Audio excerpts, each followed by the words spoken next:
Queridos, nós vamos meditar no Evangelho de Lucas, capítulo 13. Lucas, capítulo 13. E eu quero ler 3 porções deste Evangelho para que reflitamos um pouco ao respeito daquilo que o capítulo todo, na verdade, nos mostra. Mas nós vamos ler e meditar em 3 blocos de versículos deste capítulo. Lucas, capítulo 13.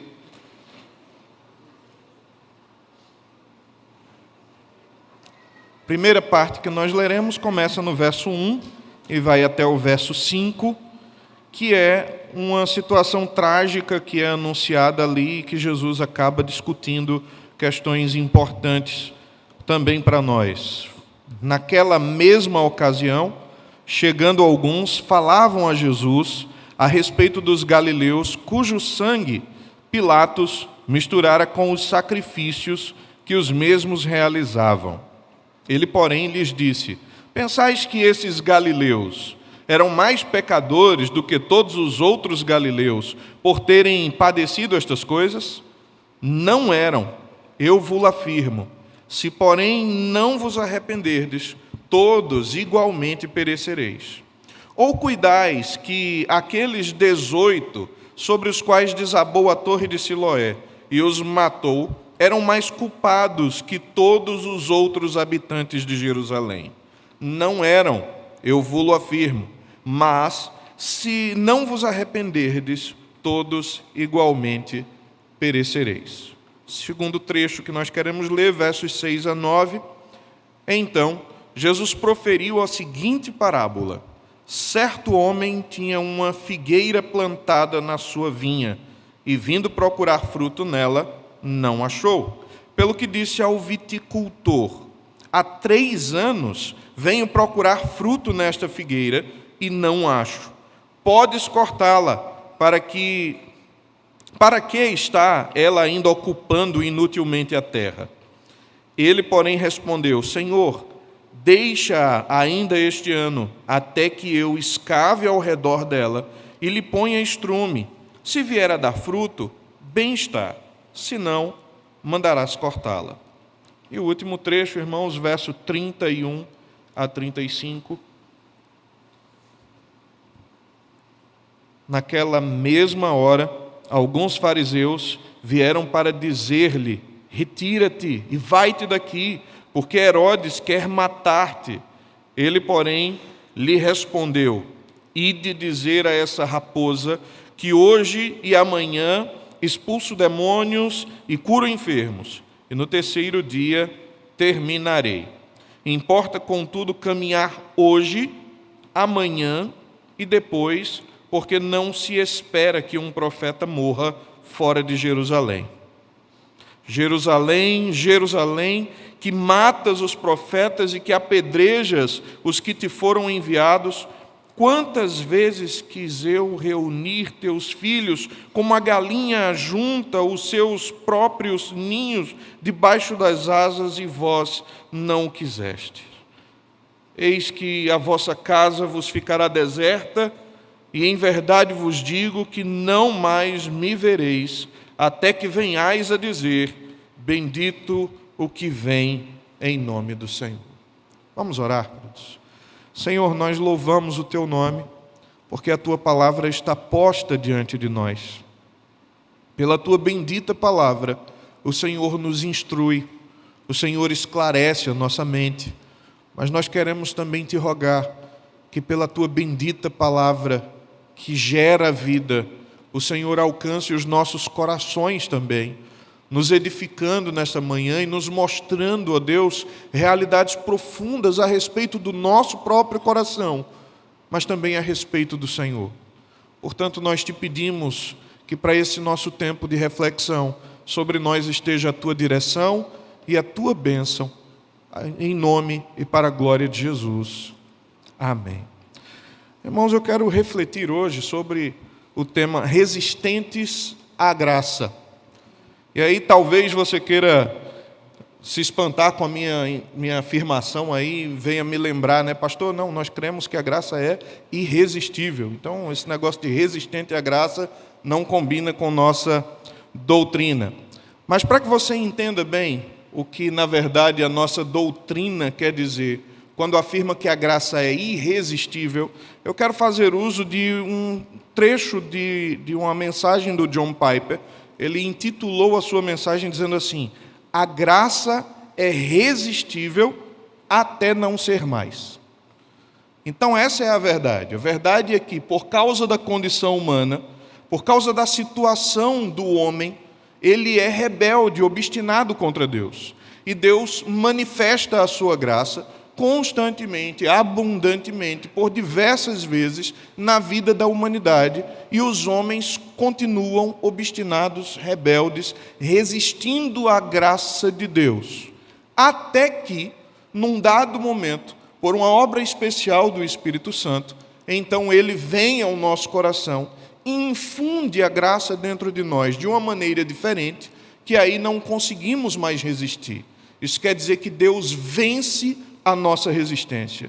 Ele triunfa sobre a nossa obstinação. Ele ultrapassa os limites da nossa cegueira e nos faz enxergar a preciosidade da graça, e aí então nos rendemos diante dela, e é quando ela se torna irresistível para nós. Mas a graça, ela se torna irresistível em um dado momento histórico na vida dos eleitos. Mas todos aqueles que não são eleitos do Senhor, e todos aqueles que ainda não chegaram, mesmo sendo eleitos, no momento correto de serem alcançados, continuarão resistentes à graça e obstinados à graça, até que ela se manifeste a nós de modo irresistível. Na verdade, é isso que a nossa doutrina afirma. Para exemplificar, lá em Atos, capítulo 7, verso 51, Estevão, pregando, ele afirma: homens de dura cerviz e incircuncisos de coração e de ouvidos. E então ele afirma: vós sempre resistis ao Espírito Santo, assim como fizeram vossos pais, também vós fazeis. Então, o que a nossa doutrina afirma é isso, que o ser humano, obstinado por natureza, continuará resistente à graça de Deus, até que Deus, por seu método eficaz de alcançar o coração dos homens, decida tornar a graça irresistível no coração de alguém.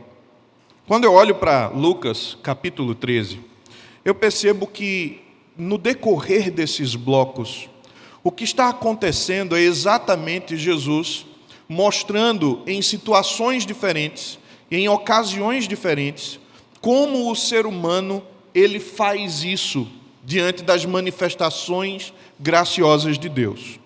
E aí, nesses 3 blocos que separamos, dá para perceber claramente que essa graça ela é resistida, e ela se mostra assim, primeiro, na nossa necessidade genérica de conversão, ou seja, todos os homens precisam se converter. Depois ele nos mostra, na parábola da figueira, como Deus cuida do ser humano e como Deus demonstra graça, trata de forma longânima, aguardando que haja frutos de arrependimento. E por fim, o último bloco que nós lemos, nós vemos Jesus como aquele cuidador que deseja abrigar um grupo de pessoas debaixo do seu ninho, debaixo das suas asas, mas essas pessoas continuam relutantes, resistentes, obstinadas. Então vamos começar a nossa reflexão a partir do verso 1, tratando dessa situação que alguns chegam falando a respeito disso a Jesus. Verso 1 diz que naquela mesma ocasião, chegando alguns, falavam a Jesus a respeito dos galileus, cujo sangue Pilatos misturara com os sacrifícios que os mesmos realizavam. Então, o que nos parece aqui, o que fica evidente, é que tinha um grupo de galileus que tinha ido até o templo, lá em Jerusalém, para oferecer sacrifícios. E naquele momento de culto que eles estavam querendo oferecer sacrifícios ao Senhor, e os sacrifícios no primeiro século ainda eram sangrentos, Eram sacrifícios cruentos, o animal era imolado, o sangue era derramado até a queda do templo de Jerusalém no ano de 70. Então esses homens que estavam ali oferecendo culto cruento ao Senhor foram atacados por ordem de Pilatos e foram exterminados ali de uma maneira muito brutal, de maneira que o sangue deles parecia estar misturado ao próprio sangue dos sacrifícios que eles estavam oferecendo. Uma teoria sugerida por William Hendriksen, um comentarista bíblico muito conhecido, é de que nesta situação eram zelotes, aquela facção judaica que era mais extremista e que achava que eles precisavam tomar o poder pela força, e quando eles fossem rebeldes contra Roma, se unindo numa revolução civil, então finalmente o Messias viria e os ajudaria a restaurar o trono de Davi. E eles então eram agressivos, eles faziam isso pela força, mas eram também judeus, que comumente iam ao templo e ofereciam sacrifícios. E numa dessas situações, para demonstrar força, Pilatos vai e extermina um grupo de galileus. O que é interessante é que isso deve ter acontecido na festa da dedicação. A festa da dedicação era uma festa judaica que desde o 2º século antes de Cristo vinha sendo comemorada, porque o templo havia sido profanado por Antíoco Epifânio, mas Judas Macabeus, junto com o seu grupo, consegue ir até ali, vencer a batalha, restaurar a condição cultica do templo, e desde aquele momento eles tinham uma quantidade muito pequena de óleo, de azeite purificado para o culto, que demoraria apenas algumas horas, mas diz a tradição que eles conseguiram, com aquela pequena quantidade de azeite, ter cerca de 8 dias da menorá sendo acesa, queimada ali. Então esse milagre da abundância, da transformação daquele pouco em uma grande quantidade de azeite, de não se acabar por longo tempo, era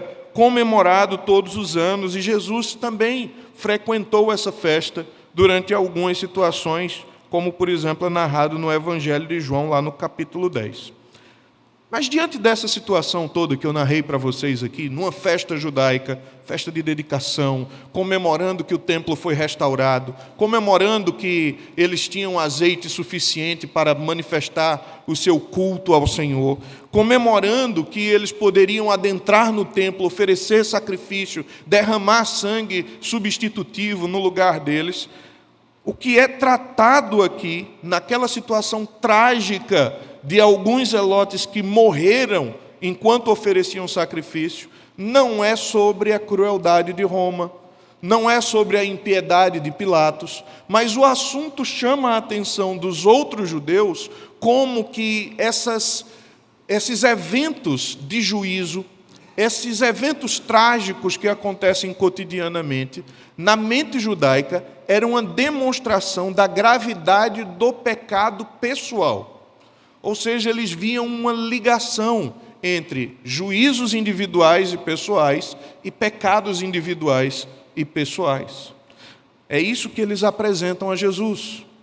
É isso que eles colocam quando falam da situação, e Jesus os repreende, dizendo: vocês pensam que esses galileus eram mais pecadores do que todos os outros galileus? E aí Jesus já aproveita e introduz uma outra situação trágica que havia acontecido em Jerusalém. Ali perto do tanque de Siloé havia uma torre. Essa torre tragicamente caiu sobre alguns habitantes de Jerusalém, e a fama era de que aqueles homens que morreram de forma trágica eram os mais pecadores de Jerusalém, e Jesus afirma que não. Jesus diz que, na verdade, eles não eram mais culpados e mais pecadores do que os outros habitantes de Jerusalém. Por 2 vezes, então, nesse trecho, Jesus afirma que, se não houvesse arrependimento e conversão, todos, inclusive aqueles que estavam ouvindo, todos igualmente pereceriam. De tal maneira que as demonstrações particulares de juízo não são evidências de pecados particulares, mas evidências da condição geral de pecado da humanidade e anúncios de um juízo que ainda está por vir. Esses pequenos juízos, essas pequenas demonstrações que nós observamos cotidianamente, nos traz à mente que um dia o juízo recairá de uma forma mais intensa e abrangente, tão repentinamente como caiu sobre estes indivíduos que são mensurados nesses dois fatos. E Jesus então coloca todos os homens na mesma condição, na condição de pecadores que carecem de arrependimento genuíno, que necessitam de uma conversão autêntica. Então, essas demonstrações de juízo deveriam gerar no coração do homem temor pelo juízo que está por vir. Mas, ao contrário disso, gerava discussões teológicas que não estavam corretas, que não eram acertadas, e que Jesus corrige nestas instruções. Para afirmar, então, esse equívoco, Jesus começa a ensinar que a condição pecaminosa não é restrita de quem sofre essas demonstrações particulares de juízo, que todos estão na mesma condição, todos carecem de arrependimento, todos perecerão de forma trágica e repentina, caso não se arrependam, e então ele apresenta esse retrato amplo de toda a condição humana. Mas para mostrar como Deus age diante dessa condição trágica da humanidade, Jesus propõe uma parábola. E nessa parábola, a parábola da figueira estéril, Jesus está falando a respeito de uma figueira que estava plantada no meio das videiras. Havia uma plantação de pés de uva, de videiras, e no meio dessa plantação havia um pé de figos. E então, o dono de toda aquela plantação, ele aguarda por muito tempo, tempo suficiente para que aquela figueira comece a produzir frutos, e o pé de figos, ele demora muito a produzir frutos, mas quando chegou o tempo adequado, então o dono vai até aquele vinhedo e ele se aproxima da figueira, porque a figueira ela é uma planta que não dá para perceber os frutos de longe. Os frutos ficam meio que escondidos na folhagem. Então é necessário que aquele que procura frutos chegue até a árvore e comece a mexer na folhagem para examinar a árvore, e examinando a árvore encontre algum fruto. O texto diz que esse dono, ele foi até a figueira plantada para procurar frutos e não achou. E aí ele chega ao viticultor, a pessoa encarregada de cuidar ali daquela plantação, e ele diz assim: há 3 anos venho procurar fruto nesta figueira e não acho. Podes cortá-la? Para que está ela ainda ocupando inutilmente a terra? Esses 3 anos, eu entendo que tem uma relação com o tempo de ministério terreno de Jesus. Jesus, por 3 anos, exerceu o seu ministério, proclamando as boas novas de salvação, proclamando o evangelho do reino, conclamando as pessoas ao arrependimento. Mas todas as vezes que ele ia até Jerusalém e examinava a religiosidade judaica, examinava a condição espiritual daquele povo do primeiro século, Jesus não encontrava os frutos adequados. Vocês devem lembrar que lá no Evangelho de João, Jesus entra no templo e as pessoas estão comercializando o que não deveria ser comercializado. Animais para sacrifícios, animais que não obedeciam aos critérios da lei. O templo tinha virado um grande comércio. E Jesus faz uma purificação, expulsando os cambistas, quebrando as bancas, faz um chicote com uma corda e começa a chicotear as costas daqueles comerciantes, expulsar todos do templo, quando de repente os judeus chegam para ele, entendem que aquilo é exigência messiânica, ou seja, Jesus está fazendo aquilo que eles esperavam que o Messias fizesse, e eles pedem um sinal. Eles dizem assim: que sinal tu nos concedes para fazer isso que você está fazendo? Que sinal você mostra-nos para provar que você é o Messias e que tem o direito de purificar o templo? E Jesus fala a respeito do sinal de Jonas. Ele disse que nenhum sinal seria dado a uma geração incrédula, senão o sinal de Jonas. Então ele se refere ao tempo em que ele passaria no seio da terra, no ventre do peixe, no seio da terra, e ressurgiria ao terceiro dia. Quando Jesus sai dali, ele encontra agora uma figueira cheia de folhas, e ele examina aquela figueira. Biblicamente, a figueira é um símbolo do povo de Israel, daquele Israel religioso que nós conhecemos da história bíblica. E quando Jesus examina aquela figueira, ele não encontra frutos, e ele amaldiçoa aquela figueira. No outro dia, eles passam, os discípulos com Jesus, e ficam espantados porque a figueira havia secado após a maldição de Jesus. E nunca mais haveria de nascer fruto daquela figueira. Semelhante a isso, semelhante a esse episódio, Jesus nos propõe uma parábola que mostra que ano após ano ele ia a Jerusalém, examinava a figueira, sondava a figueira, mas não encontrava na figueira os frutos que deveriam encontrar. Então ele, mostrando que aquela figueira, por tempo já suficiente, estava ocupando uma terra, um local precioso que poderia estar sendo ocupado por outra árvore, que estava ocupando cuidados que poderiam estar sendo destinados a outra árvore, num campo fértil, num local propício ao cultivo de plantas frutíferas, afinal ali era um vinhedo. E diante dessa situação, por 3 anos consecutivos, ele não encontrava frutos naquela figueira. Isso é uma referência clara à condição espiritual de Israel, de Jerusalém, sobretudo, e era inútil o esforço que estava sendo feito. Mas percebam, irmãos, que o viticultor, aquele homem encarregado de cuidar do vinhedo, ele se compadece quando o senhor da vinha diz que o juízo havia sido chegado e que era necessário cortar aquela figueira. Esse homem agora compadecido, ele tenta convencer o senhor da vinha e diz: Senhor, me dê mais um ano, me dê mais um tempo, eu vou escavar ao redor, eu vou mover a terra, quem sabe os raios do sol alcançam melhor as raízes.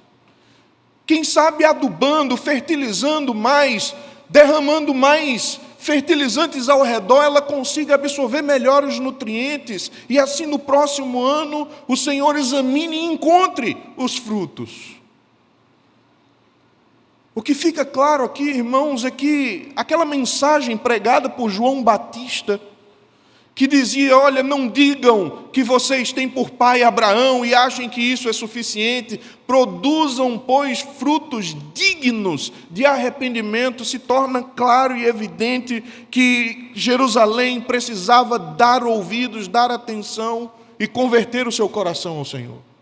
Se a necessidade de conversão é ampla, é genérica, é para todos, e Jerusalém era cuidado, era plantado num lugar propício, tinha demonstrações da graça de Deus, tinha profetas enviados, tinha pessoas que lhe alimentavam da palavra, tinha sacerdócio, tinha templo, tinha sacrifícios, tinha os oráculos de Deus, e por 3 anos Jesus procurava, examinava e não encontrava frutos. O anúncio do juízo é declarado, mas ele, compadecido, pede um pouco mais de tempo.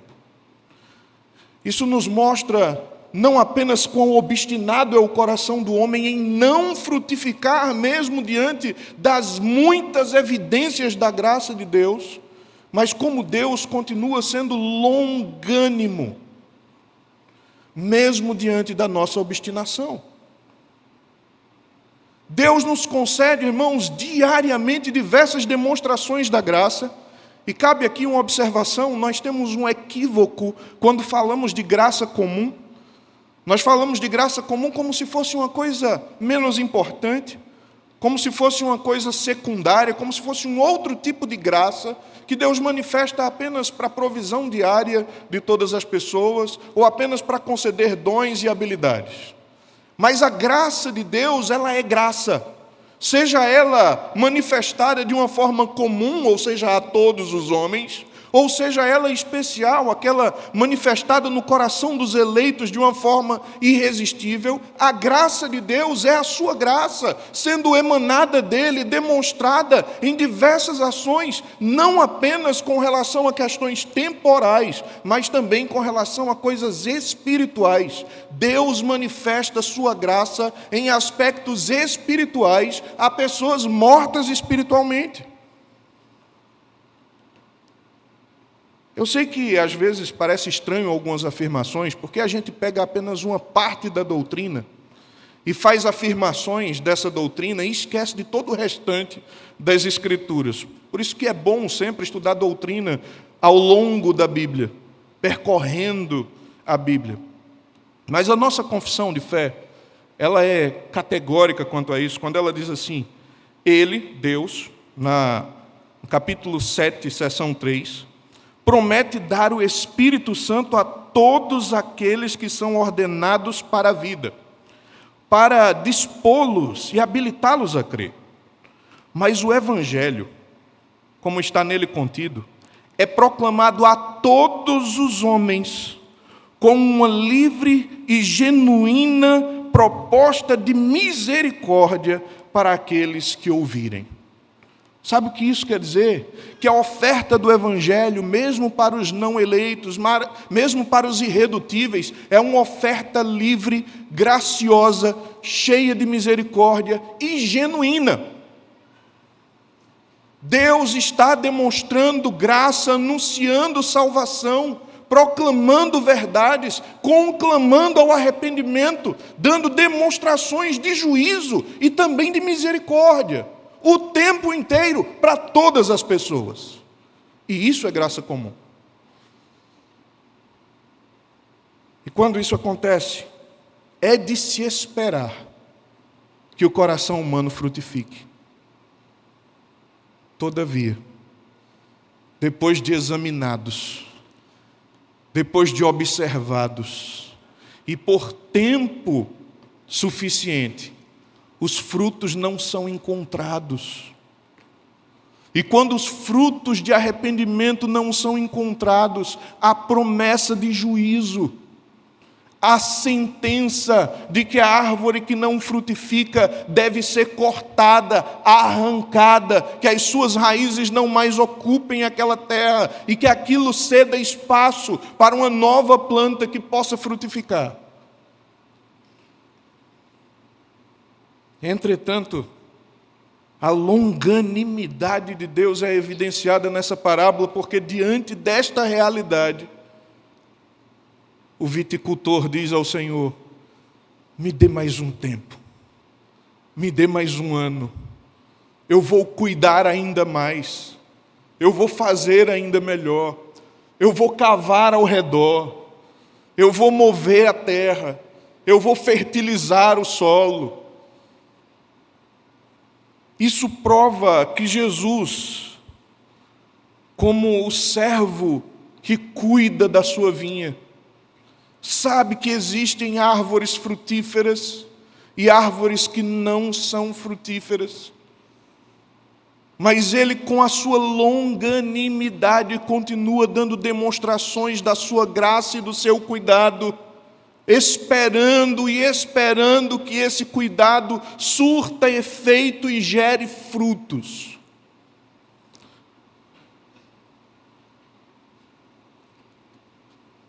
Depois disso, depois desse cuidado, dessa demonstração de longanimidade, Jesus continua descendo agora na sua peregrinação pela Galileia, quando de repente chegam alguns fariseus, e no Evangelho de Lucas parece que existe uma relação um pouco diferente de Jesus com os fariseus. Eles continuam não sendo tão simpáticos assim ao ministério de Jesus, mas eles concedem algumas lacunas, algumas possibilidades de relacionamento com Jesus. Alguns fariseus convidam Jesus a comer na casa deles. Alguns fariseus vão até Jesus e fazem perguntas sérias. Os fariseus, eles demonstram algum tipo de preocupação com Jesus enquanto um rabino, mas eles continuam sendo, de alguma maneira, oposição a Jesus também. Então, a partir do verso 31, nós vemos que naquela mesma hora, ou seja, Jesus estava fazendo o seu trabalho de evangelização, curando enfermos, expulsando demônios, pregando o evangelho, e aí de repente aparece alguns fariseus para dizer-lhe que ele deveria se retirar, sair dali, porque Herodes, que governava a região da Galileia, estava agora com o propósito no coração de matá-lo.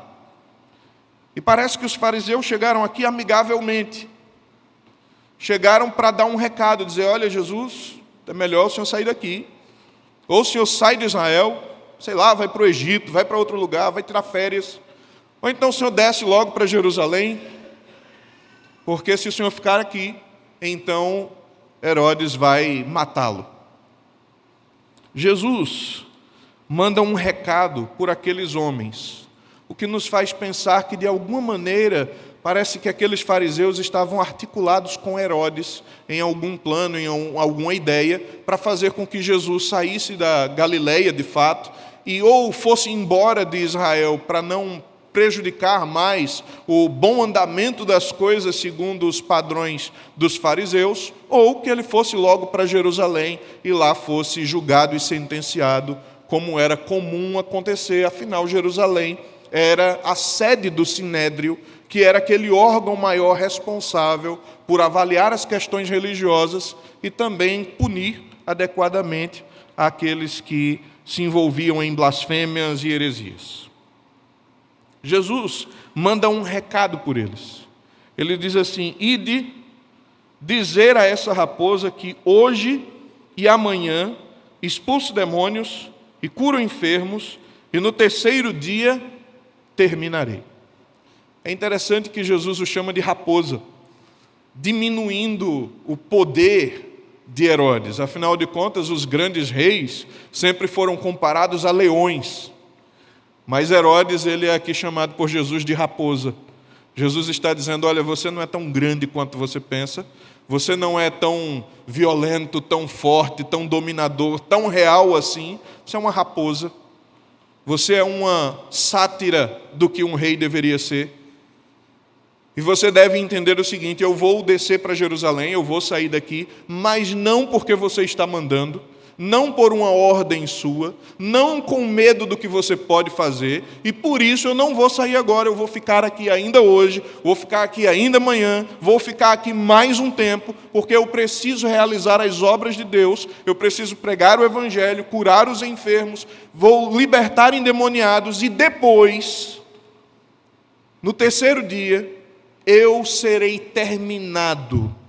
O texto aqui, na nossa versão, está na voz afirmativa, né? Eu terminarei, na voz ativa, eu terminarei.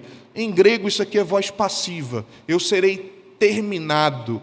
Na Almeida Corrigida, ele será consumado. Então é como se Jesus estivesse, de alguma forma, fazendo menção àquilo que lhe iria acontecer pelas mãos dos homens em Jerusalém.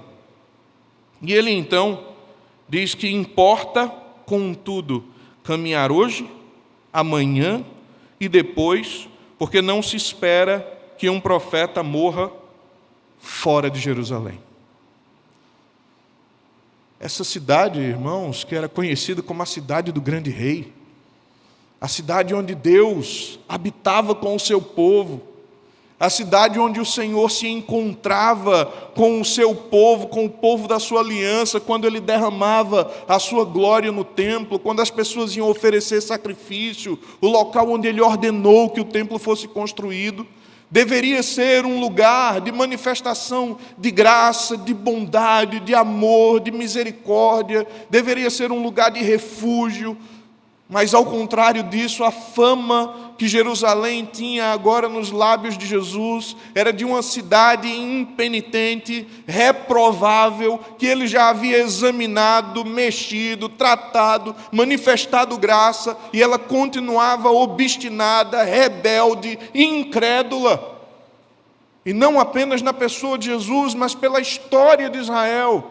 Jerusalém é aquela que mata profetas. Jerusalém é a cidade onde o sinédrio, sempre que incomodado por algo diferente, por uma palavra que venha a mexer com o ego deles, ou quem sabe tentar desmanchar a estrutura que eles estavam habituados e que era tão lucrativa, agora deveria ser condenado à morte, para não fazer com que a paz de Israel fosse transtornada. Jerusalém é essa que mata profetas, que apedreja os emissários de Deus. Deus continuava falando, Deus continuava enviando profetas, enviando emissários, e Jerusalém continuava reprovando os emissários divinos. Até que, diante dessa situação de resoluta e obstinada impenitência de Jerusalém, Jesus se comove no seu íntimo e profere um lamento sobre aquela cidade. Lucas ele não é detalhista aqui quanto ao tempo. Se vocês lerem o Evangelho de Lucas, vão ver que ele sempre introduz marcações temporais, quando ele quer demonstrar que aquele tempo é algo exato que ele pesquisou. Nesse caso aqui, não há uma introdução de uma marcação temporal, o que deixa o evangelista um pouco mais livre na cronologia do que ele está falando. Isso aqui que Jesus faz, provavelmente, acontece já quando ele está em Jerusalém. Acontece já quando ele está naquela cidade, e que ele sabia que seria morto, que eles não deram ouvidos à sua pregação, e ele... de Jerusalém, Jerusalém, que matas os profetas e apedreja os que te foram enviados, quantas vezes eu quis reunir teus filhos como a galinha ajunta os do seu próprio ninho debaixo das asas, e vós não quisestes. Jesus é comovido de uma íntima compaixão. Ele demonstra o quão misericordioso Ele é, como Ele quis o tempo todo ajuntá-la, redimi-la, protegê-la, livrá-la das raposas, dos predadores. Ele quis cuidar, proteger, mas Jerusalém, rebelde e obstinada, não se submete ao cuidado divino. E aqui, irmãos, talvez alguém possa pensar assim, não, mas Deus pode fazer. O que Ele quer, Ele pode. Se Jesus quisesse realmente cuidar, Ele cuidaria. Não teria como Jerusalém resistir. E aqui entra na nossa cabeça um conflito a respeito da vontade de Deus, que não é de maneira nenhuma necessário. Quando a Bíblia fala a respeito da vontade de Deus, ela fala pelo menos de dois tipos de vontade. Aquela vontade decretiva, aquilo que Deus determinou e assim acontecerá, escolhendo Ele não apenas o que vai acontecer, mas também o modo, o meio pelo qual aquilo que vai acontecer. Mas a Bíblia fala também de uma vontade divina que nem sempre acontece, que nem sempre se realiza. De uma vontade que é a inclinação do seu ser, que está vinculado às suas afeições morais. Portanto, Deus quer que os homens sejam salvos. Portanto, Deus deseja que as pessoas se arrependam. Deus ama fazer o bem e deseja o bem. Mas nem sempre isso que Deus ama e deseja é realizado. A sua vontade decretiva, sim, aquilo que Ele determinou acontecerá. mas aquilo que é a inclinação do seu coração nem sempre acontecerá. E Jesus demonstra isso aqui de uma forma muito clara. Eu quis acolher-te. Como eu quis ajuntar-te. Como eu quis proteger-te. Mas tu não quisestes. Que coração rebelde, obstinado, teimoso, que não se rende diante de tantas manifestações da graça, diante de tantos emissários enviados, de tantas vezes que Deus proferiu a sua palavra e que demonstrou que cuida, que se preocupa e que dá tempo suficiente de arrependimento e que continua se mostrando longânimo. E mesmo diante de demonstrações de juízo, continua rebelde e obstinado. Irmãos, se eu for pegar esse texto e tentar sintetizar em algumas poucas palavras, eu diria que esse texto nos traz verdades sobre Deus que nós precisamos trazer à nossa mente. A primeira delas é que Deus é um Deus cheio de graça e que está manifestando sua graça de forma abundante, copiosa o tempo inteiro diante dos homens. Segunda verdade a respeito de Deus é que Deus continua longânimo mesmo diante da relutância do ser humano. Mas há uma outra verdade a respeito de Deus que o texto nos mostra que não podemos deixar passar, é de que Deus, apesar de longânimo, sua paciência tem limites, e Ele, por ser justo juiz, executará juízo.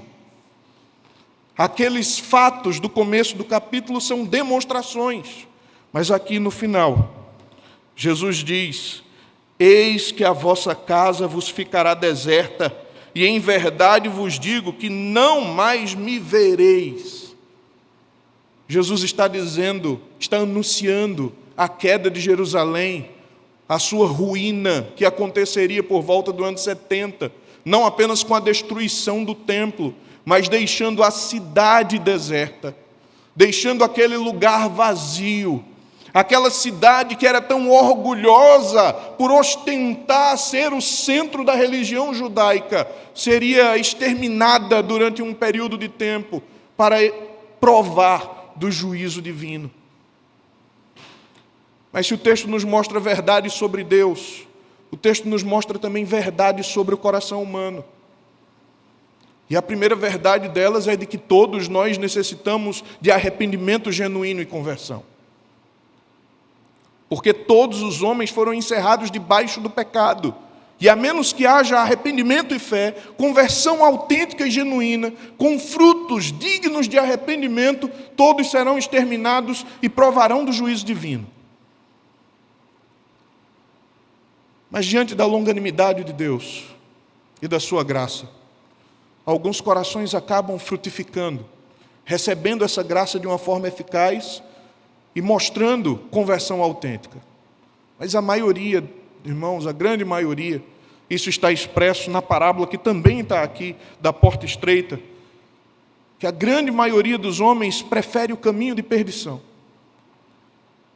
A grande maioria dos homens prefere continuar obstinado contra o Senhor. E esse coração que necessita de conversão, diante de diversas demonstrações de graça, continua obstinado e rebelde. E é por causa disso, por causa da rebeldia, que o juízo se torna não apenas iminente, mas ele se torna ainda mais do que isso. Ele se torna ampliado, porque cada demonstração de graça que Deus nos dá, deixando o coração ainda endurecido, você está aumentando as ofertas de Deus e as suas recusas, tornando o juízo muito mais forte, muito mais temeroso do que seria se ele não estivesse demonstrando graça. Algumas situações Jesus disse para aquelas cidades impenitentes onde ele pregava que haveria muito menos rigor para Sodoma e Gomorra do que para elas, Tiro, Sidom, Betsaida, por causa das demonstrações de graça que ele fazia naquele lugar.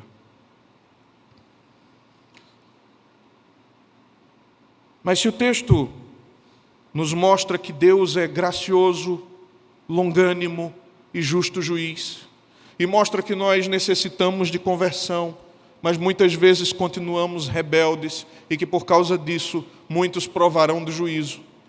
Quando nós fundimos as duas coisas e olhamos para Jesus, que está aqui fazendo um lamento profundo sobre Jerusalém, nós reconhecemos um atributo de Deus chamado misericórdia, que é esse mover íntimo, que brota das entranhas, que brota de lá de dentro, e que comove ao ponto de fazer Jesus proferir esse grande lamento.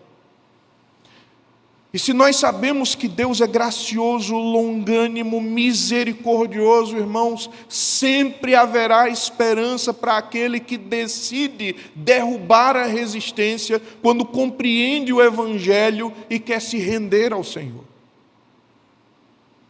Os irmãos sabem que nós estávamos fazendo uma série de mensagens intitulada de Passos da Vida Cristã, com base naquele livro do Bunyan, O Peregrino.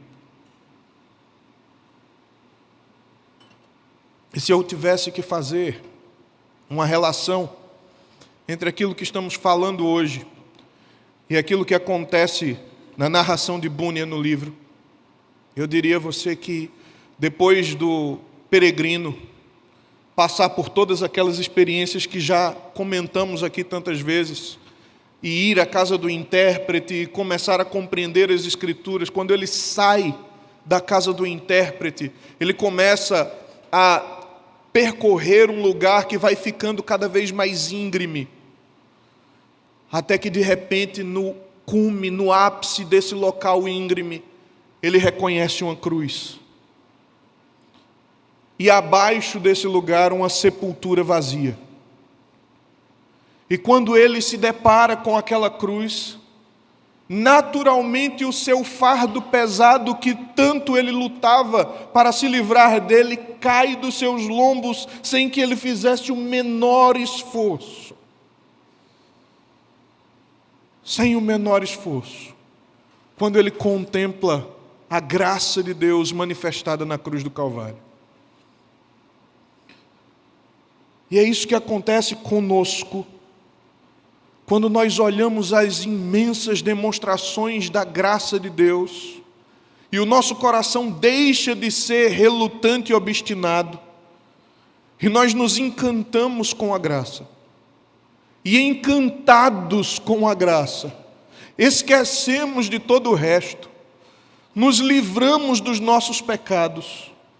A graça então nos contagia, nos invade, tira a nossa cegueira, nos torna capaz de enxergar esse Deus cheio de graça, longânimo, misericordioso, bondoso, que aguardou tanto tempo, investindo graça, trabalhando nas nossas vidas para que a resistência fosse derrubada. E finalmente a misericórdia é experimentada como uma realidade patente, visível, diante dos nossos dias, de cada manhã que se levanta. Ao contrário disso, alguns permanecerão obstinados. Mas Jesus anuncia um escatom, um futuro cheio de esperança. Ele diz que aquela cidade ficaria deserta, que haveria juízo em Jerusalém, e que eles não veriam mais o Senhor, até que eles viessem a dizer: bendito o que vem em nome do Senhor. Hosana, o Senhor vem.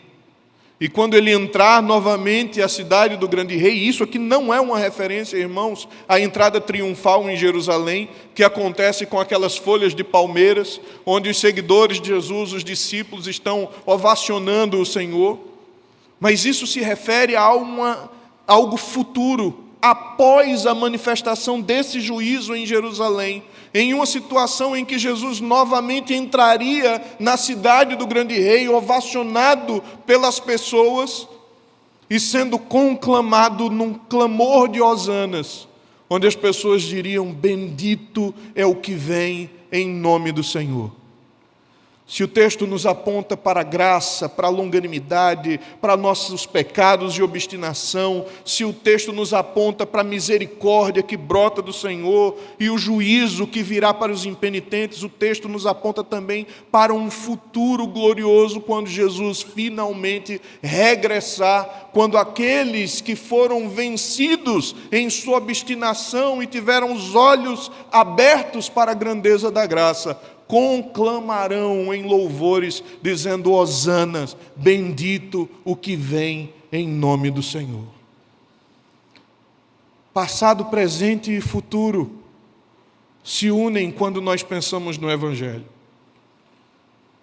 Impossibilidade e triunfo da glória de Deus se manifestam quando pensamos no Evangelho. É quando nos deparamos com a obra que o Senhor havia de realizar, esse que estava indo para Jerusalém para ser morto naquela cidade, para que depois pudesse vir como o bendito, o conclamado com gritos de hosanas.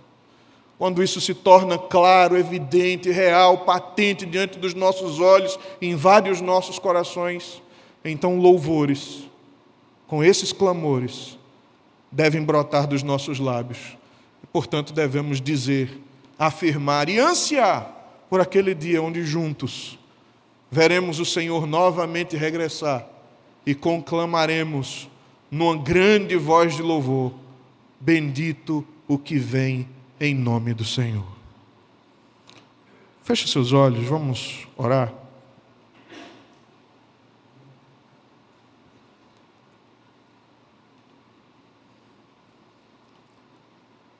Pai Santo, nós louvamos o Teu nome, porque Tu és o Senhor de toda glória.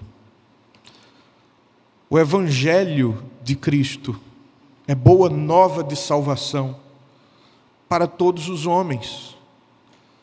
É uma declaração da bondade e da graça de Deus para com todos. Ainda que saibamos que nem todos serão alcançados, que o Evangelho se manifesta eficazmente apenas naqueles que são eleitos do Senhor, que o Senhor amou de tal forma que decidiu vencer a obstinação e a resistência. Mas nós, Deus, aqui presentes, não sabemos quem são os réprobos e quem são os eleitos. Portanto, nós te pedimos que, como crentes no Senhor, o Senhor nos dê o privilégio de sermos porta-vozes da mensagem que confronta com demonstrações de graça, mas também com anúncios de juízo. Que o Senhor salva, mas que o Senhor também executa justiça. Nos faça também gratos, porque o Senhor alcançou os nossos corações. Nos fez compreender a graça, a longanimidade, a misericórdia, e nos fez rendidos ao Senhor, porque se dependesse do nosso coração, nós continuaríamos obstinados, resistentes à manifestação da graça, mas o Senhor triunfou sobre a nossa resistência, quebrantando os nossos corações e transformando a nossa realidade. Por isso, ó Deus, que cheios de gratidão, nós possamos ansiar com muita expectativa o dia em que o nosso Senhor voltará e novamente poderemos dizer: bendito o que vem em nome do Senhor. Que a Tua graça repouse sobre nós e que o Teu Evangelho nos mova em direção a um novo ano mais frutífero para a glória do Teu nome, em nome de Jesus. Amém.